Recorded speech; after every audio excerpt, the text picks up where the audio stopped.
All right, y'all. Today I want to talk about some injustices that's going on in the prison system. This particular injustice happened to my brother, but it's also happening to many other brothers in there. You know what I'm saying? They just don't have an outlet and a platform like me to get the word out there. So I'm gonna need y'all to share this information. And I got my brother S1 on the line right now. S. What's up, y'all? What's up, man? How's everybody doing, man? I hope everybody is well out there in the world. What's going on, y'all? Well, listen. First, I want to say, wait. You just came from. You was just in a maximum facility, and now you're where? I'm in Fishkill Correctional Facility. I just came from Sing Sing. I did 6 years behind the wall in Sing Sing. I just came to Fishkill Correctional Facility, which is a medium prison. So a lot of people are going home from here in the next 2 or 3 years. You know, so I was gonna say that. Vibe. Yeah, I was gonna say that. Like, you came from a maximum where that the disrespect wasn't tolerated, and now you in Fishkill, and dudes are on their way home in this jail that you in now, such as yourself, and you feel like the disrespect that you about to let us know happened. This is why it's happening, so to speak. Yes. The reason why the disrespect is going on in these mediums at the level that they are going on at is because these mediums, a lot of people, they are only serving a minimal amount of time. And guys, they just came up state. And they got 2020, 2021 numbers. Which a guy like myself, I got a 2012 number. But I've been incarcerated since 2008.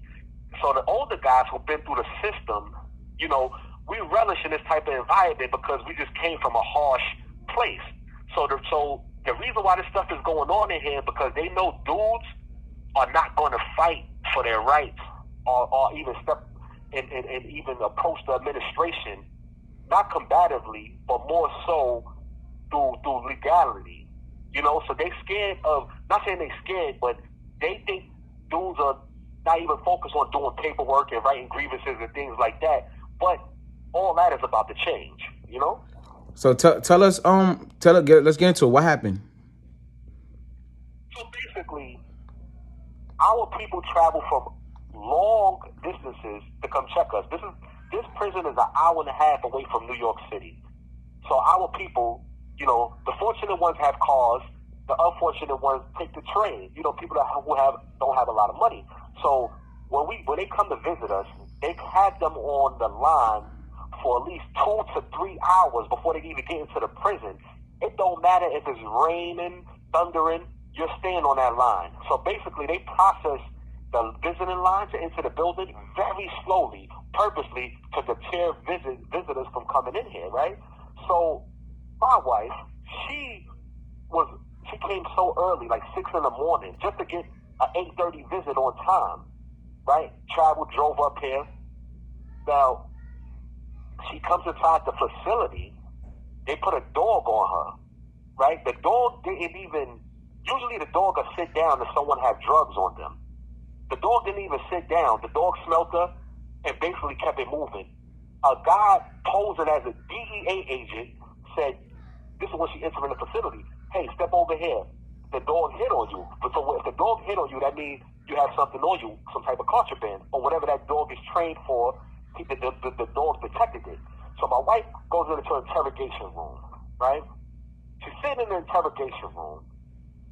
A sergeant comes in. So they basically doing their regular routine. Hey, man, if you have any drugs, just give it to us. The dog smells something. So my wife is fully cooperative. She's been coming up here for 10 years to these state facilities. So she know all about the games these people play. So my wife is like, listen, have any drugs? Actually, I submit to a full body search, a strip search or whatever, because my wife is a strong woman.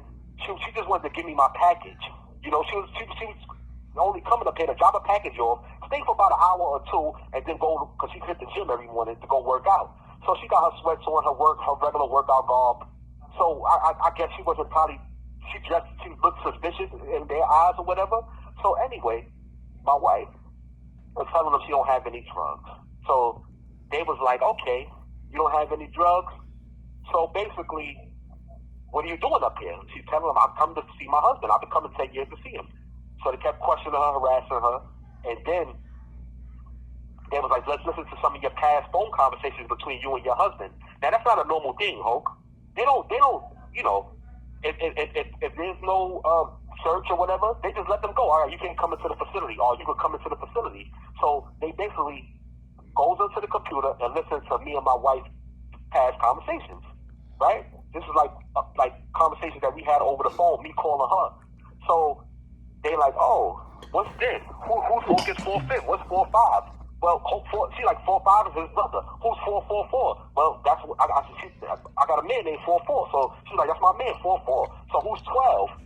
12 is you, the pigs, you know? So at the end of the day, my wife is answering the questions correctly. And then my wife said, the only thing wrong with me is I got these sweats on and they got a small little tear in the sweats. So they asked, so the sergeant looking at her lustfully, looking like she's an object, and this is what he said to her. He looking up her crotch, and he like, so you came up here to fuck. And that's total violation. My wife became belligerent. She started going crazy. They basically left the room, the fake DEA agent smirking, and the sergeant left her in there for 20 minutes, and then come back, and they say, yo, you can leave, miss. Just don't let nobody know this happened. Don't tell nobody outside. You can come back next week. They trying to cover shit and brush it under the rug. So they terminated the visit. You didn't even get the visit. And first of all, they didn't even find anything. And they terminated the visit. So who said oh, you came up here to fuck? Was it the guy pretending to be a DEA agent? The sergeant. The sergeant of the jail that you in. First, yeah, there's a sergeant. Her name is Bethan Banano. Bethann Banano. Bethan Banano. Sergeant Banano looked at her lustfully and said that madness. Now, the DEA agent, supposedly, first of all, the guy wasn't no DEA agent. The DEA is not coming to no goddamn correctional facility to knock somebody or any prisoner, not that I know of, because usually the DEA, that's federal. They do big cases. They looking for people at the border or big narcotic activity. You know what I'm saying? Well, let me ask you. That guy was lying anyway. Go ahead. Let me ask you a question. So they ask you who's 4-5, who's this person, do you think? I'm pretty sure that these people know who you are, right? You did a interview from Sing Sing. You know, they share information. You was in Sing Sing a long time. You did a Fox 5 interview with Lisa Evans from Sing Sing. That's big. You got influential family like me and Medici out here, you know, doing our thing. Do you think that you being targeted because of that? Because you got, you know, you're somebody who has influence out here and, you know, just influence, period? Do you think that has anything to do with it? To a certain degree, yes. But then I'm going to say no. Because the administration know who I am. The average officer, they don't know. You understand? But they soon going to find out. You know, because I believe that in the environment we in, the time that we are in, like, it's basically... These people are, like, there's a lot of racial tension going on, you know? And these white people that's in power, especially, like, in a law enforcement setting, it's just that they got this thing with our people. Like, they objectify a woman. They look at them as objects. You understand? Like, they're not even people. They look at us even worse, especially the prisoners. So I think that these people, they don't really necessarily... like the average one in here, the ones that's not briefed on the intelligence as far as like the records, and you know, they don't have the certain information to know what prisoner is what. The average correctional officer, to answer your question, don't know who I am. You understand? Yeah, but you know, administration though. I think but it could be. I feel like you was targeted, on my personal opinion, because you know, we understand that every phone call from prison is it tells you that it's monitored, right? But somebody actually, that just because it's monitored doesn't mean that they're listening to everybody. You know, so they specifically was listening to you, and they're listening attentively to your conversations specifically, and for them to pull her over specifically, and then it's like you said, they said, like, if the dog randomly picked her, why play all these conversations when you get her in the room? You understand what I'm saying? She was targeted. Yeah, she was definitely targeted because of you. So, you know, I don't know why, but Yeah, y'all. So I want everybody. Go. We'll say what you were saying. Because I want to put this in. Let me put this into this interview. When I was in Sing Sing, after I did a live interview with you back in the day, like in 2020, remember when the COVID thing started, and I was telling you about what's going on in the prison? Yeah. After I did that interview with you, they came to my cell. I didn't tell you this. They came mad deep. It was like 5 of them. They woke me up. They said, "Don't even put on your slippers. Walk barefoot to disciplinary." Now, the disciplinary, that's a long walk. So I said, "Hell no. I'm putting my slippers on. I don't walk nowhere barefoot. I don't give a fuck where I'm at." So they said, "All right, put on your slippers." I get inside of there, the disciplinary. You had all the top administration people there staring me down because they play an intimidation game. But these dudes are nobodies to me. Like, you don't scare me. You know? So I'm staring them back down. And they like, "Yo, I heard you got a cell phone." Guys, never in the history Oh man. of prison, they mad 'cause I did that interview with you. So yeah, me being affiliated with prominent and good people, they can target an individual based off of that. And I think I'm trying to give them the benefit of the doubt. But yeah, I'm being targeted. Let's not sugarcoat it. Yes, Yeah, don't get them the benefit of the doubt. We know what it is, man. We definitely know what it is. And so how you feel about, this interview going out?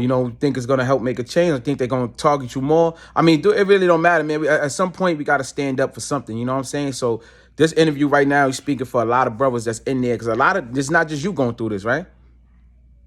There is people all over New York State and all of these facilities, especially the maximum correctional facilities, especially the facilities that's up north. Because the whole thing is this. These people get orders from Albany. Albany is the capital of New York. So the state building, that's where all the powerful politicians are at in New York, in Albany. Now, when you go into a jail like Clinton and Franklin and these other spots that's so far away from the capital, they tend to do things as far as corrupt things, right? Because Albany don't like making that drive up there to Clinton and Franklin and all these other spots, Attica. You have 1 minute it's a far-away drive. You Look, understand? it just said you got 1 minute. I want you to give out the number and the name again, so my people could go out there and call and make these complaints. Right? Can I call you back? I can call you back. You can stay on. I'll call you back or no? Now just give out the number real quick. Right now, call Commissioner Annucci, 518-485-2346. His name is Commissioner Annucci. He runs the DOC in New York State. And I just want people to ask this dude, why are y'all doing this to our people? This happens to all our brothers and sisters, not just me, not just S1. Everybody, black, Latinos, white, these people are out of control.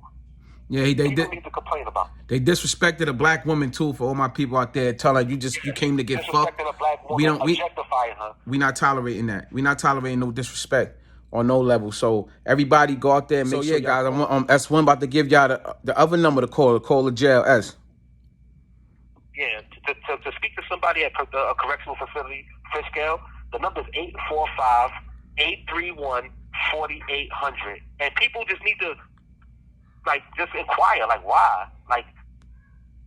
Make the complaint, make the complaint.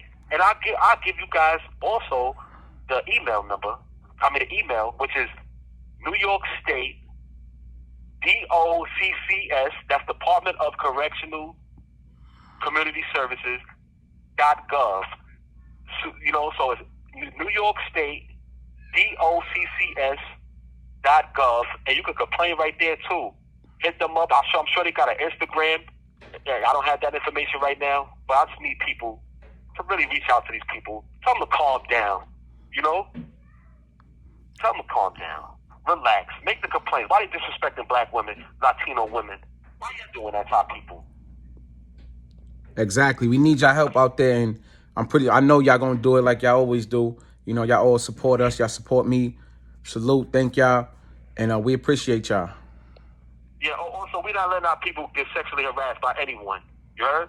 Not by nobody. Especially no dudes that are ready to look down upon us. You understand? We're not doing that. This ain't, this is no, this to no ethnicity or whatever. Race, this ain't a race thing.